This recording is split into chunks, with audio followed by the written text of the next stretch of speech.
Welcome to the APH Access Academy Maps for Braille Adventure. This is a 5-part series in Come Back to Me Braille. And I am going to ask that the screen stop being shared because we have a special guest with us today. Hi, Mike, how are you?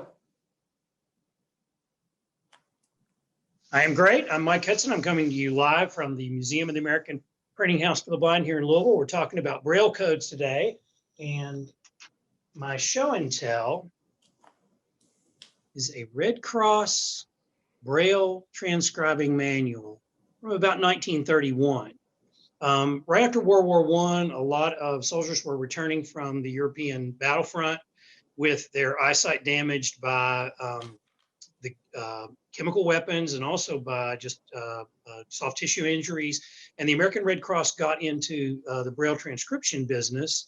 By 1921, they were partnering with the Library of Congress to publish these manuals. Now, this one is from about 1931. The code that's in this Braille transcribing manual, you could read it. It was a code called Braille Grade 1.5, which was a compromise between the uncontracted American code and the highly contracted British code. And unable to come to an agreement in 1918, America, United States, adopted Braille Grade 1.5. Now imagine a Braille code that only had 11 part word contractions. Not many contractions. We owe the highly contracted Braille code that we use today really to the British, who loved highly using contractions. And in 1932, just a year after that manual was adopted, they adopted the Braille code, the standard English Braille that we used for many, many years. And it was highly contracted because the British liked contractions, and we ended up giving into them here in the States.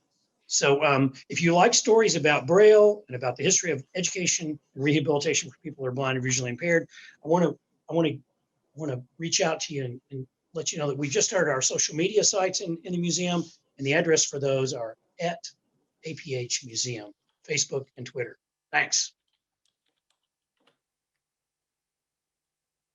Thank you so much, Mike. And we are now ready for Kyle. Kyle, are you ready? Yes. Sure. There you go.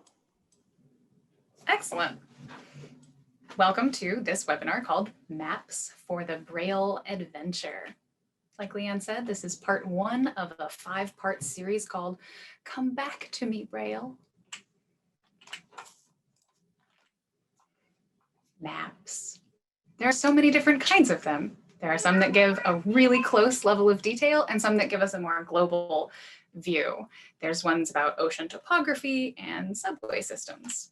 The maps we're talking about today are a metaphor.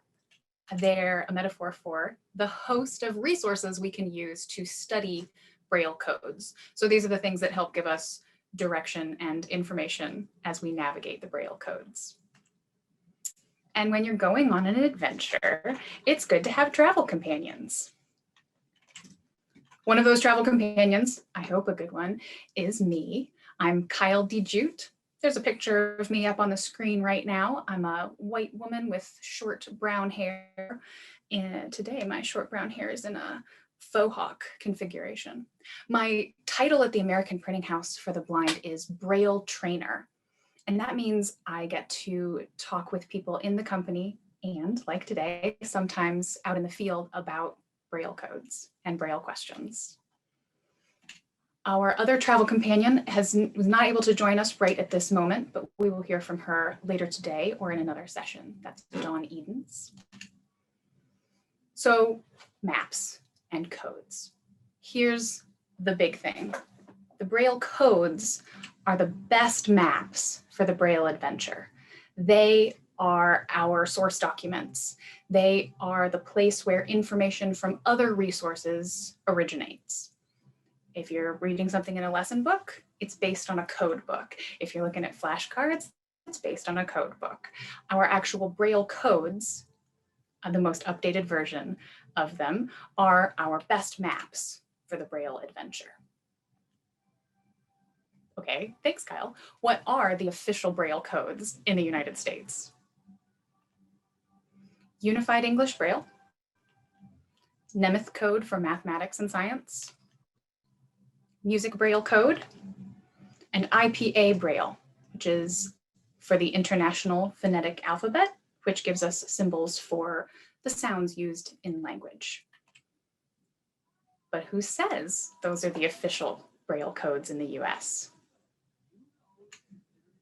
BANA, the Braille Authority of North America, is an organization of close to a score of other organizations from across the Braille and blindness field who send representatives to work together and make decisions and issue advice and codes that help to further the mission of BANA.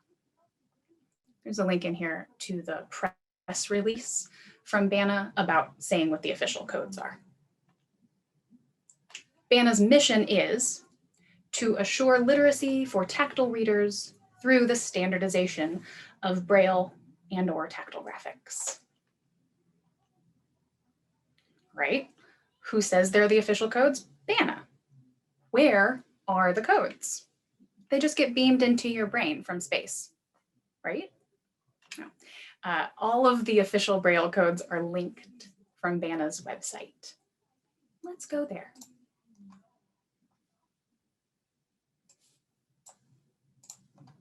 Here we are at brailleauthority.org, and we're actually on the page of the Braille Authority's website for codebooks and guidelines.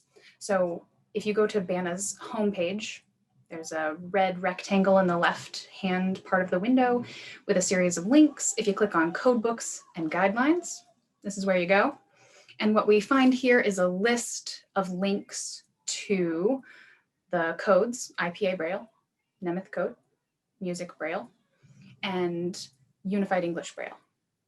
If we click on the UEB link, we go to a place where there is another link that takes us to the UEB page of the ICEB website. So the ICEB is the International Council on English Braille. And this is actually the group of organizations from across the world in countries that use the English language that work together to maintain the Unified English Braille Code.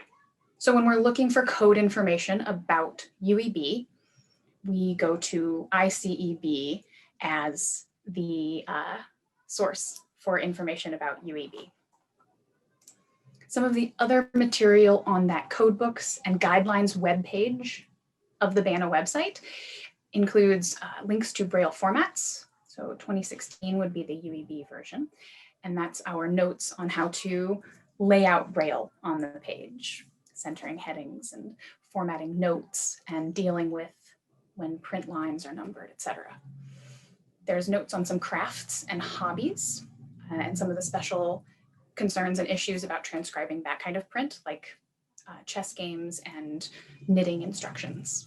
Notes that were just recently published on early learning materials and some guidance on how best to prepare material for our lowest grade Braille readers. Notes on transcribing foreign language, and also some guidance on best practice for tactile graphics production. And again, our actual official Braille codes are the IPA Braille, Nemeth Code, Music Braille, and the Unified English Braille. I think I saw a question go by about computer Braille, and while there's still places in some software and especially like Braille refreshable Braille hardware that are using computer Braille code, if we are most of the time that as transcribers, we would use computer Braille code was to transcribe something like a web address or an email and even computer code. And now to transcribe any of those things, whether it's a C++ instruction manual or a website, we use Unified English Braille. Where are these official Braille codes? Oh, we already did that one. Sorry, Kyle.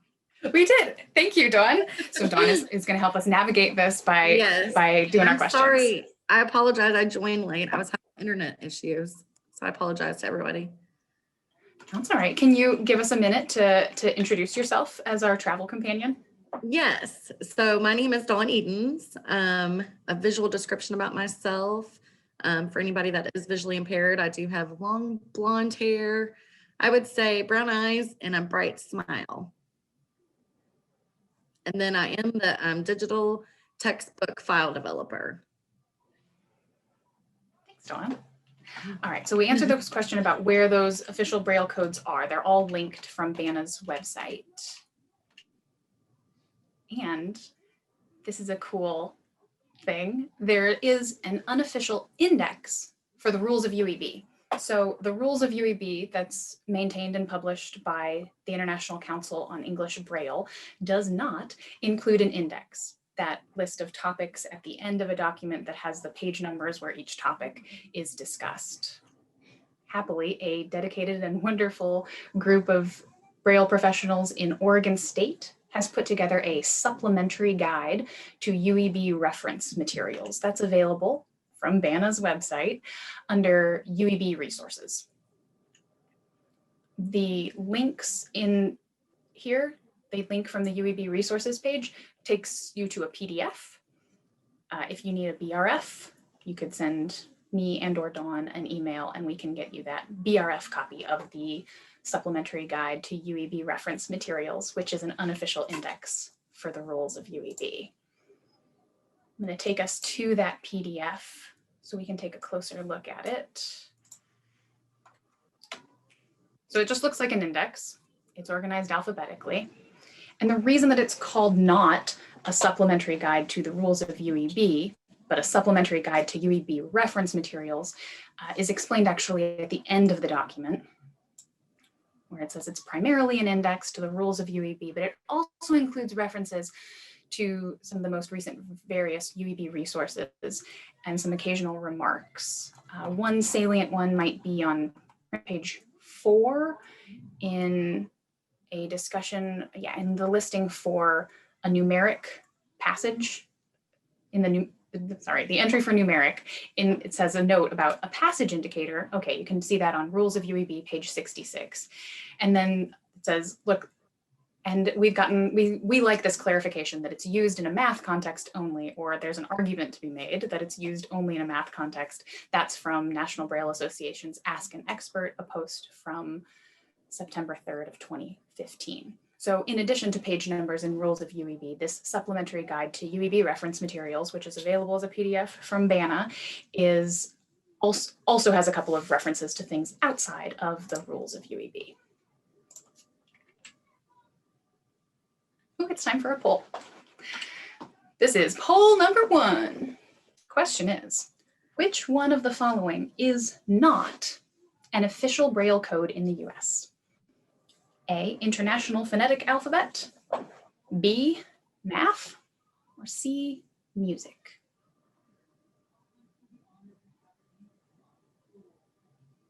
I'm working very hard right now not to sing the Jeopardy tune. I'll just give you a couple more minutes a little more time to finish filling out that poll.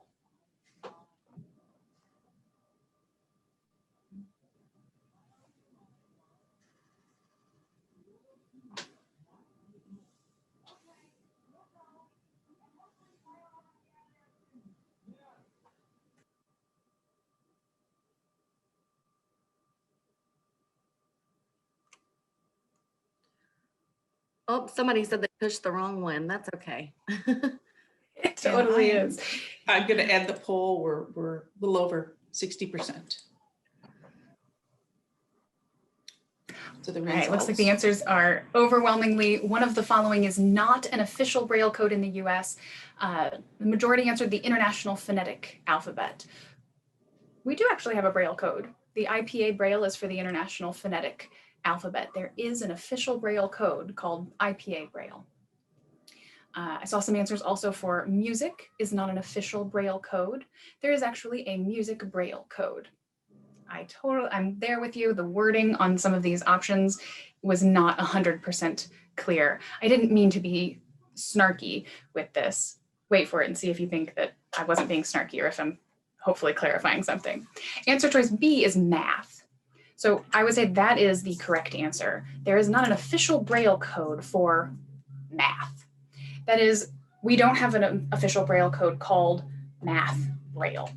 In fact, the codes in the US for math and science are both the Nemeth code for math and science and Unified English Braille. So depending upon what a student needs, what a reader needs, the math and science material for them can be transcribed using Nemeth within a UEB context or UEB with Nemeth. Or if the student needs it, math and science can be transcribed using only Unified English Braille, which includes the guidelines for technical material. So the answer to this slightly sneaky poll is there is not an official Braille code for math. We in fact have two codes for math and science materials, the Nemeth code and Unified English Braille. What Braille certifications are available? Well, I'm glad you asked. There are a number of them. I'd like to highlight the most commonly talked about. So the NLS Literary Braille Transcribing, that's the most widely recognized and revered national certification for UEB in the US. This is managed and administered by the National Federation of the Blind. There is a CNIB certification in UEB Technical. So this is from the Canadian National Institute of the Blind. And this UEB technical certification focuses on using UEB for math and science. It focuses on and proves your knowledge of the code information in guidelines for technical material, which is an extension of the rules of UEB. So that's the CNIB UEB technical certification. And NBA's Braille formats certification, it has a UEB base and tests your knowledge and ability to apply information from Braille formats 2016. There are definitely more certifications available. Some of them are in this list as it continues. There's from NLS, the Literary Braille Proofreading, Mathematics Braille Proofreading, Music Braille Transcribing, and there are more. I know that there are other agencies offering Braille certifications, and I know that there are some questions about what certifications might be coming along and what certifications might be going away. There's also always questions about what order you should do Braille certifications. We're going to talk more about those kinds of questions and other information around Braille certification on Friday, March 5th in our 5th of this 5-part webinar series. Stay tuned. You guys, it's time for another poll.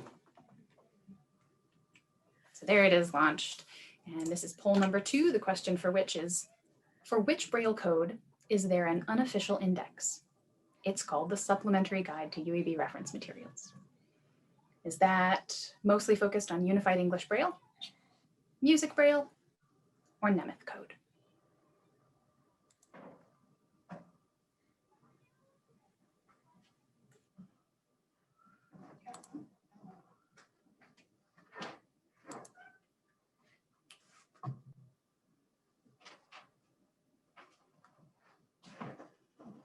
Okay, we are over 50%, so I'll end your poll. Yeah, overwhelmingly, you said the unofficial index that exists is for Unified English Braille. This supplementary guide to UEB reference materials is an unofficial index available from BANA's website for the rules of UEB and a couple of related resources.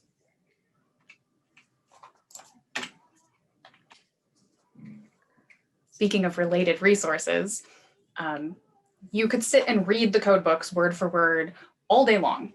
And we always need more help than just reading the source material.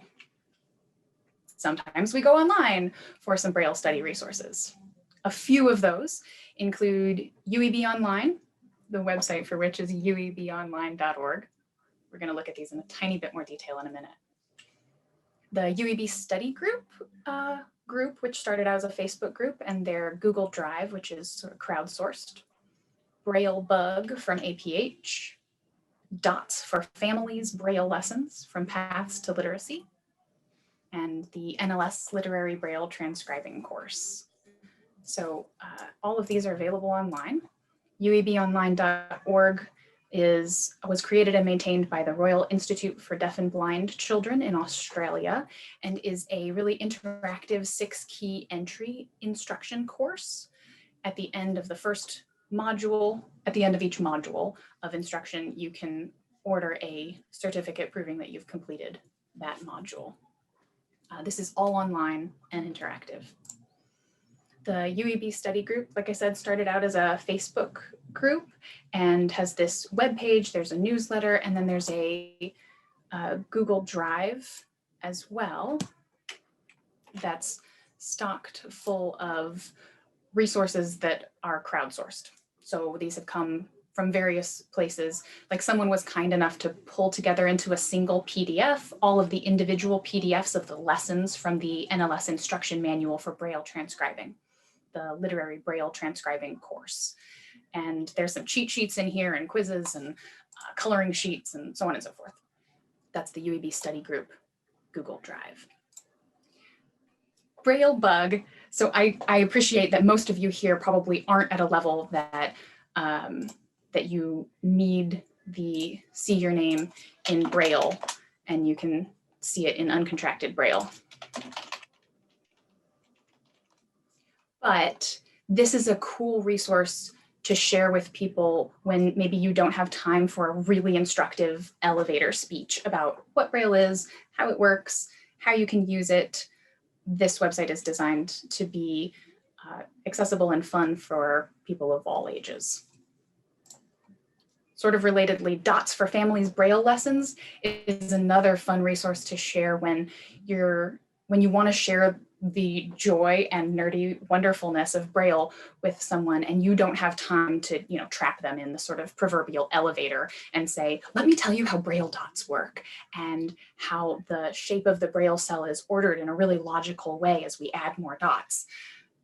Dots for Families Braille Lessons is a series of videos and exercises from Paths to Literacy that moves through some basic Braille concepts from the first 10 letters and then those next letters that have the lower part of the cell being used, so on and so forth, all the way through an overview of mathematics, which we can transcribe in either UEB or UEB with NIMS.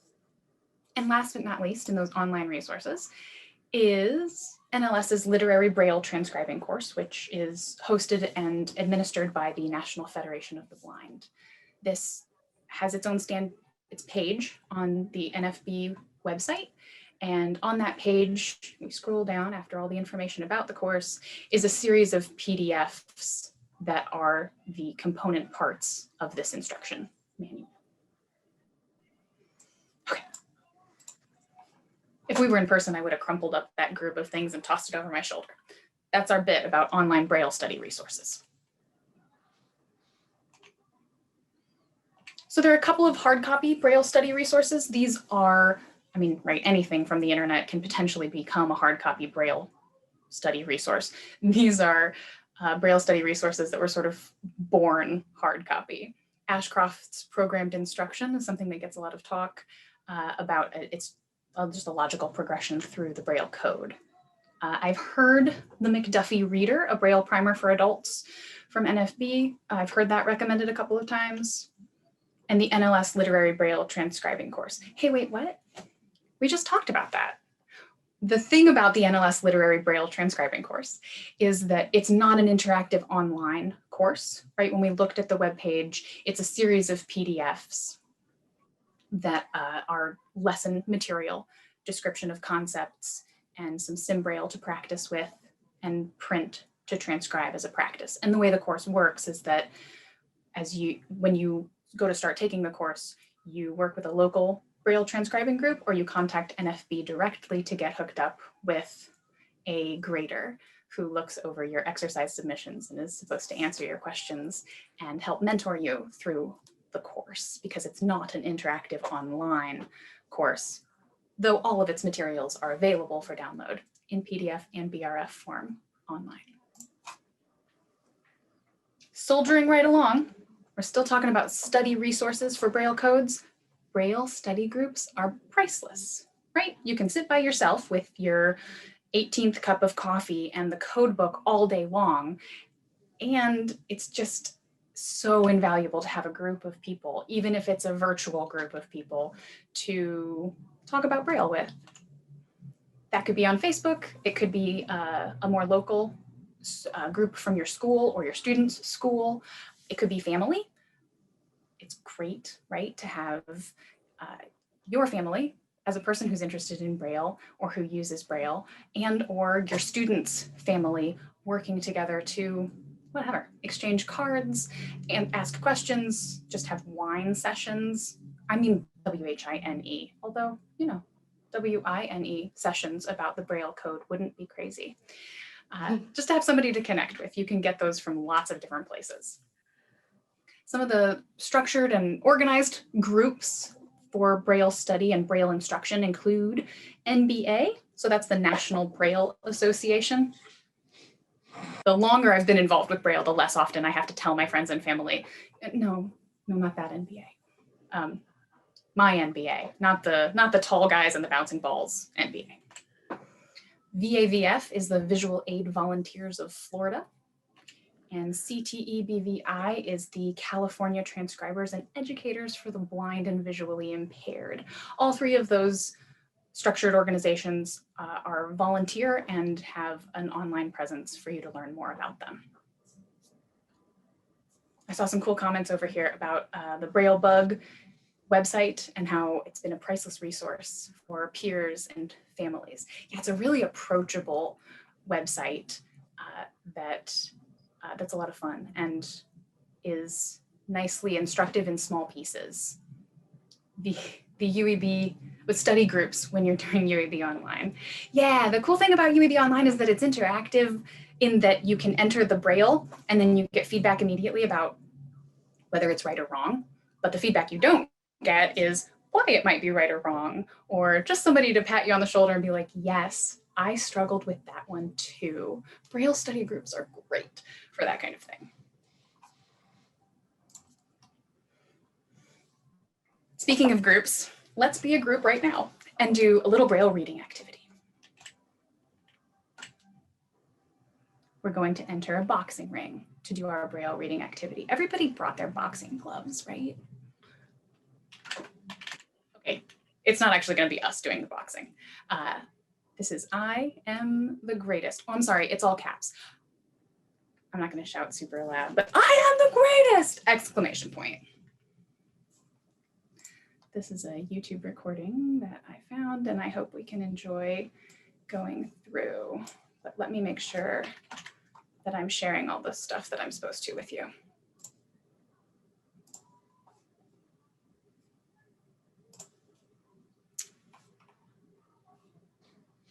I think I might have to adjust my share so that I can be sharing sound. There we go.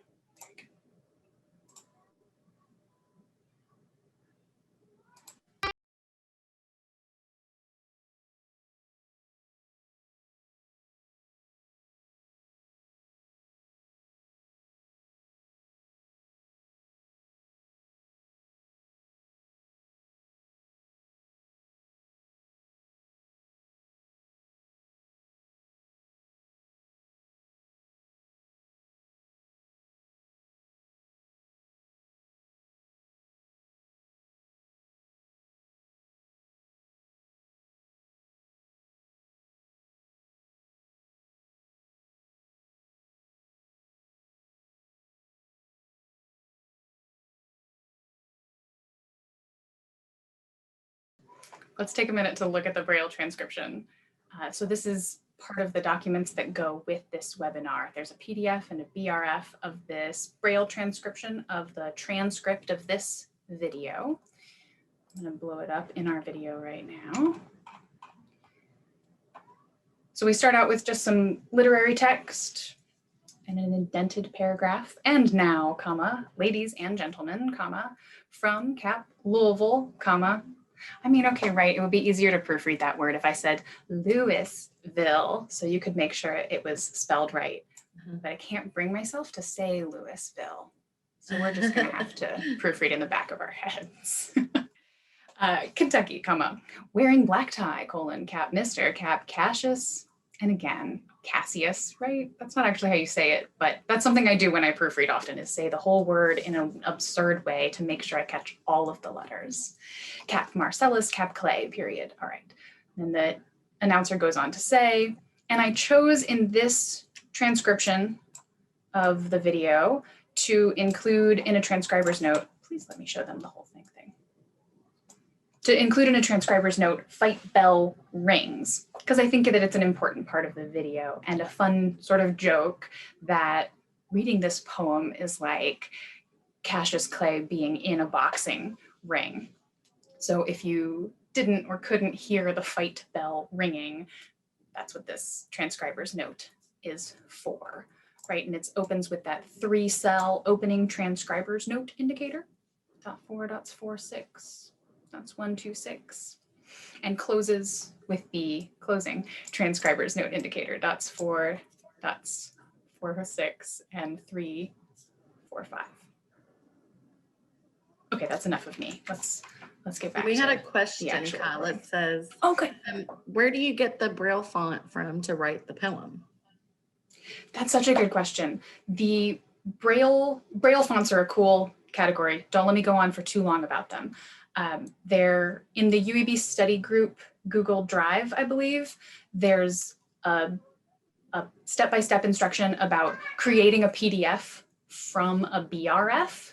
And there's also Texas School for the Blind and Visually Impaired has a collection of links to Braille fonts. One of the most commonly discussed is SimBraille, which is actually Duxbury's font, belongs to Duxbury, and gets installed on your system with a Duxbury license. But there are some other ones out there. So the Texas School for the Blind and Visually Impaired has a list of Braille fonts and a list of links to places where you can download those Braille fonts. And then I know that the UEB study group has, I think, a step-by-step document and maybe a video or on Facebook a post about how to make a PDF from a BRF, because it's super nice to have this, right? You can pull it up on your smartphone or your tablet without having the Braille font installed on those things. Thank you. I'm going to stop myself because I could go on and on about like how you design Braille fonts and how there's some really crazy ones that are not a good representation. They're just pretty, but most of them are super great. And I expect that you'll be using them for study and fun correspondence. So I'm going to stop talking about Braille fonts now. And we're going to let Mr. Cassius Marcellus Clay continue.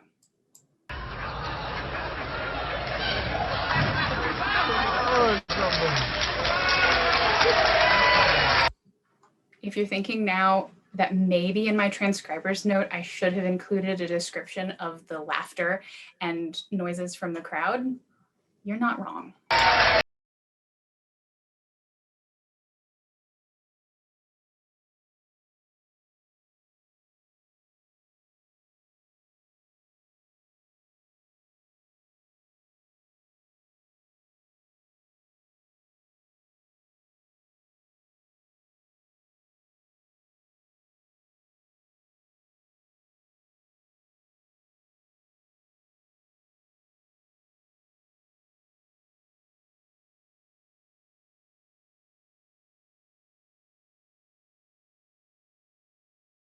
We're on the second page.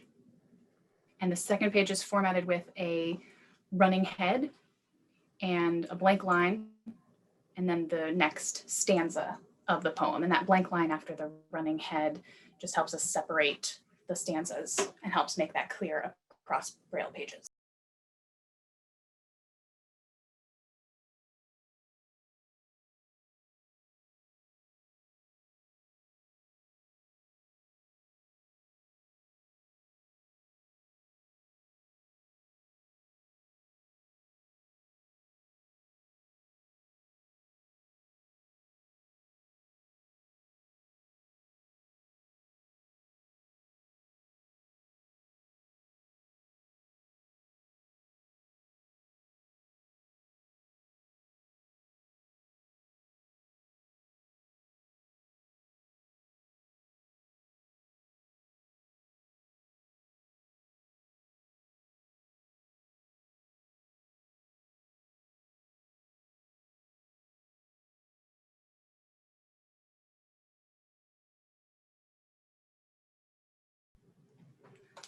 that fun joke brings us to the end of page 2 here in the transcription.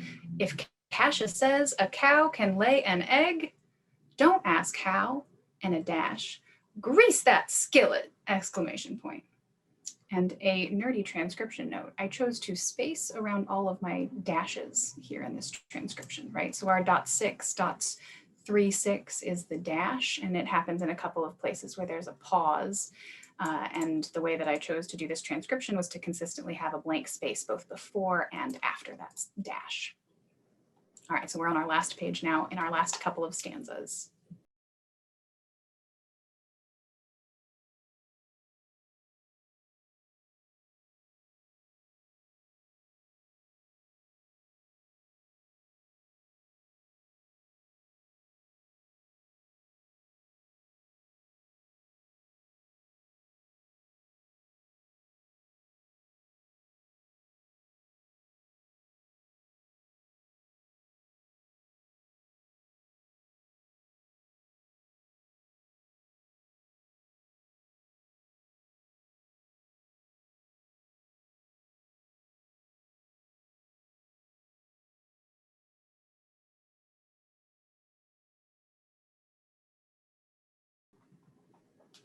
The great thing about a reading practice with an audio recording is that you can change the playback speed of the audio recording as it goes along with as you follow along with the Braille or Sim Braille.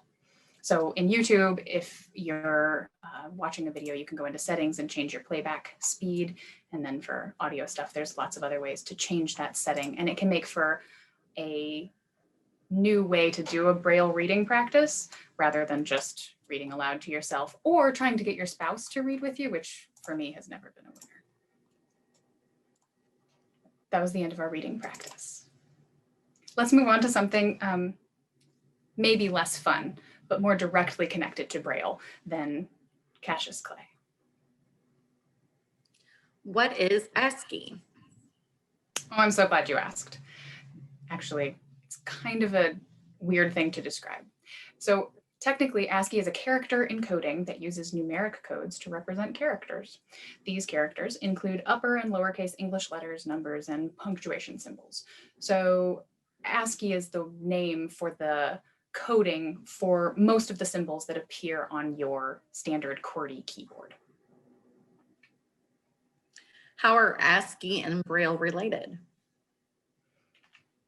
So each ASCII character has a corresponding Braille cell or Braille cell configuration. So often in a Braille transcription software, these characters are represented on the screen by a by a Braille font or simulated Braille font being applied to the print ASCII character. A very techie and when it's important note is the capital R and the lowercase r have two different ASCII numeric codes. They're actually, right, they're two different characters. And they both correspond to the dots 1, 2, 3, 5.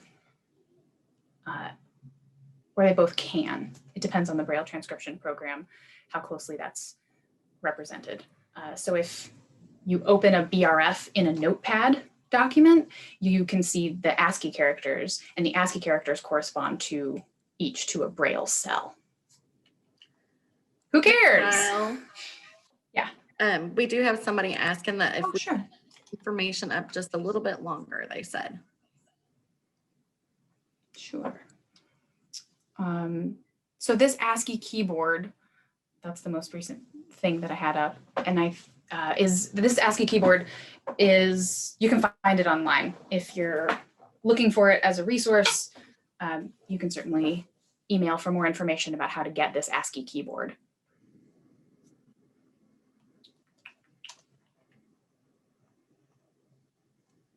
Why would we care about ASCII? I mean, it's interesting that Braille transcription softwares mostly use ASCII characters with a Braille font applied to show us the Braille on the screen, but how am I actually going to use that information? Hold on, it's not time for a poll yet. It's time for me to actually tell you why this matters. And the answer is we can use ASCII to search for Braille characters in many PDFs of Braille codes.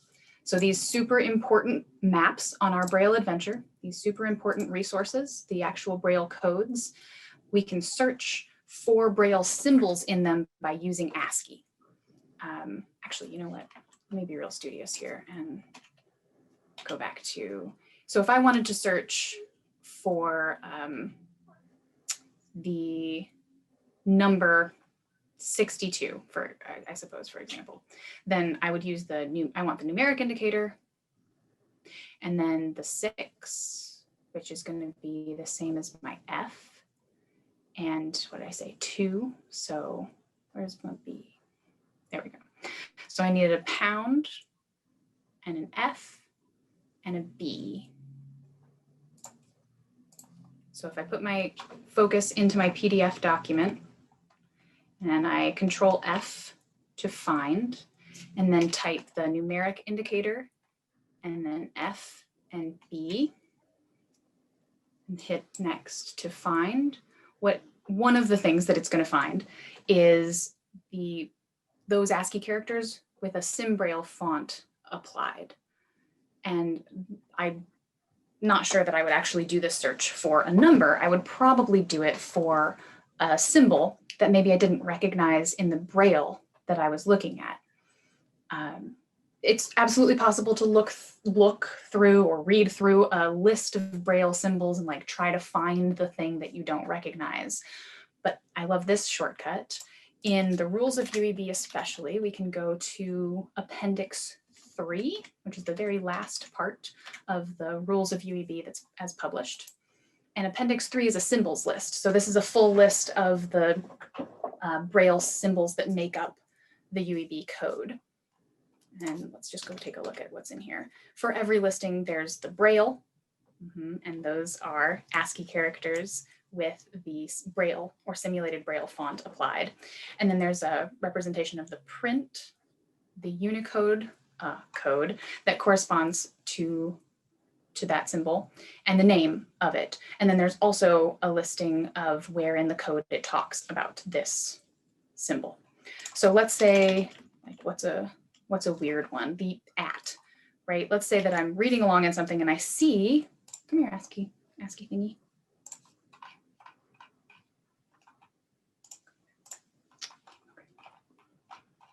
And I will add, this has been very helpful when I was doing my transcription course to help me study. Like if I didn't know an actual symbol or what it meant, I could go on there and find it really easy. Yeah, this is really cool. It's one of those things that's awesome when you need it, and you don't need it a huge number of times. So when you do, it's really clutch. So let's say I'm looking at a .4 and a .1. I've got space, .4, .1, and I'm just staring at it and thinking, what is that freaking thing? So I can come in here and type my ASCII equivalents to .4 and .1 in my find box in my PDF. And when I search, it finds that Braille symbol, and that's where I can find more information about the commercial @ sign.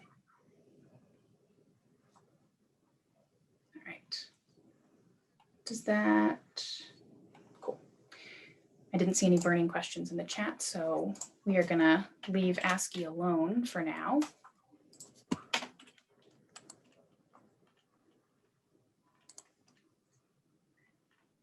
Because it actually is time for a poll. This is poll number 3. And I think in your actual poll box that pops up, you're not going to see Braille or SimBraille characters, but you can see them here on the screen, and I will also describe what the options are. So poll number 3, the question is, which of the following is the opening transcriber's note indicator? Choice A is dots 1, 2, 6. Choice B, dots 4, 6, and then dots 1, 2, 3, 5, 6. And choice C is dot 4, dots 4, 6, and dots 1, 2, 6. So again, the question is, what's the opening transcriber's note indicator? Choice A is the same shape as the GH contraction. Choice B is dots 4, 6, and then the of contraction. Then choice C is dot 4, dots 4, 6, and again, the same shape as the GH contraction.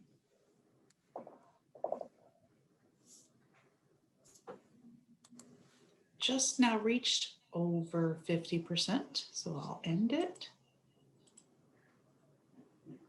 Yes, the majority of you answered choice C. It is indeed. The opening transcriber's note indicator is all three of those symbols together, dot 4, dots 4, 6, and dots 1, 2, 6. So that's 2 cells of prefix and the Braille grouping indicator, the opening Braille grouping indicator. And those 3 cells make up the opening transcriber's note indicator. That's what we used to introduce the note in the transcription of Cassius Clay's poem recitation. That's what we used to enclose our transcribers' words that said fight bell sound or fight bell rings.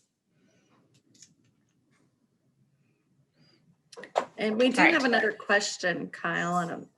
Oh, good. You want me to read it out loud? to Yes, you? please. Okay. It says, when advising parents on what their children need to learn in Virginia, they should be learning UEB and UEB technical. Correct me if I'm wrong. What about Nemeth for kids in Virginia? Will they be using that only if they are in a higher level math and science class? I know the transition to all UEB is supposed to be occurring slowly over several years, but I'm still not clear on when or if it will be useful for kids in Virginia to learn Nemeth. Thank you. This has become a big conversation that's a state-by-state issue. And I see, okay, and we're gonna keep this a short answer because it's pretty specific to your situation. Yeah. Yeah, it's pretty specific to your situation and your student. And I think there's probably an answer. Yeah, saying we can't decide codes per student. Right. Sorry, I didn't see Leanne's response. Thanks, Leanne. The easiest decision right now is please reach out to your IEP, your individual educational plan team, for making those decisions. This is truly about the code. We're not making the decisions on them. We are definitely not making decisions for students right here, right now. All right, so on this section, we're gonna do another poll. This one is not a test of your Braille cell recognition at all. This is about gathering information about what you do so that we know a little bit more about what you might be interested in moving forward. So poll number 4 is, which code do you currently use more often for math and science? Nemeth code or UEB? Answer choices are A, Nemeth code, B, UEB, C, both equally, exactly 50-50, or neither. I like to think the neither answer is for those of us who are inclined to say, no, I don't do math and science transcription. I just don't. They don't exist in my world, right? And choice A is Nemeth code within a UEB context, correct? Yes. Yeah. If we're talking about, we're only talking about official codes right now, and what new transcriptions are going to be made in. That would be Nemeth within UEB. We're at 64%. I'll end the poll. Looks like the majority of people here today, 51% or the majority of people who answered are using Nemeth code. And next UEB, next most common, both equally, and a couple neither. Yeah, not everybody transcribes math and science material. Not every student is getting math and science material transcribed right now. Thank you for that information. That'll help us prepare for one of our later webinars about codes for math and science.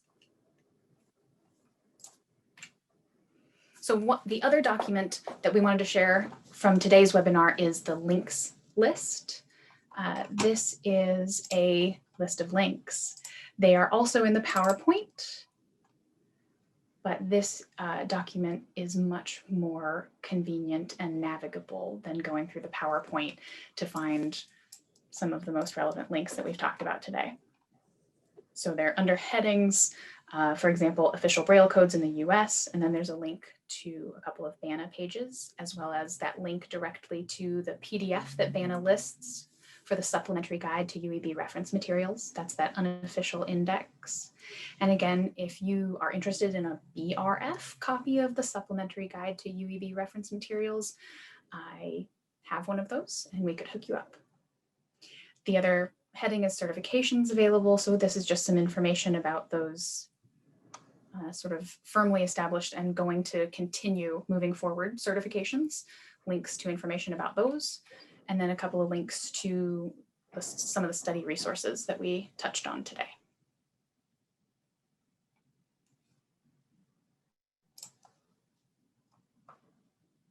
The picture for the links list is a series of like a collection of staircases and ramps all moving up into a rainbow colored sky. Each staircase is a little bit different. One is lined with flowers. One ramp is this winding path of marble. It looks like there's some glass stairs as well. There's lots of different ways to get up to heaven. I mean, to get into Braille study.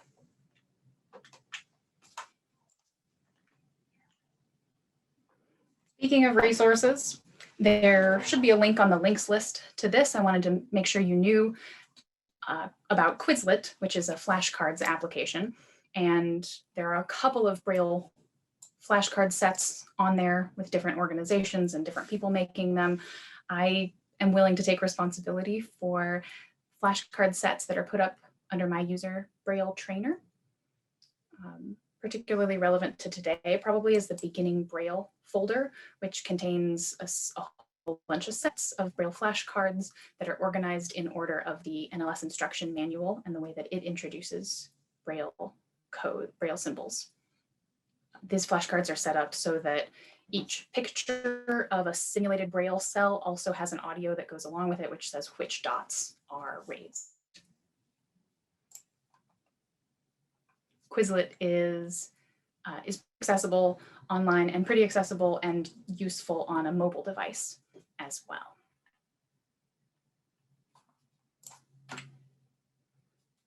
So thank you again from us, your traveling companions. It's been good to go through this with you guys, and we look forward to doing 4 more sessions of this 5-part series. Come back to me, Braille. Thank you for that title, Dawn. So our next session, our next part of this series is Bridging the River Why. Bridging is a UEB concept about using contractions. So we're going to be talking about some Braille contraction rules and a bit of why they exist and how to apply them. So that's going to be Friday, February 5th from 2 to 3. Please join us next time. Thank you so much. Thanks, everybody. Kyle, do you know if you can print Quizlet out? The last time I checked, you could. And the place that I would go to find out information about printing Quizlet flashcards is the Quizlet website. I don't know where, I can't point to a specific place right now, but the last time I did it, it was one of the options along with some of the other options that they have, like Learn and Study, which are ways that they present the flashcards. I think in that category of options, there's also an option to print or prepare for print. Again, that's on the Quizlet website. Well, I want to say thank you so much. I'm looking forward to the next one. Woohoo! Me too.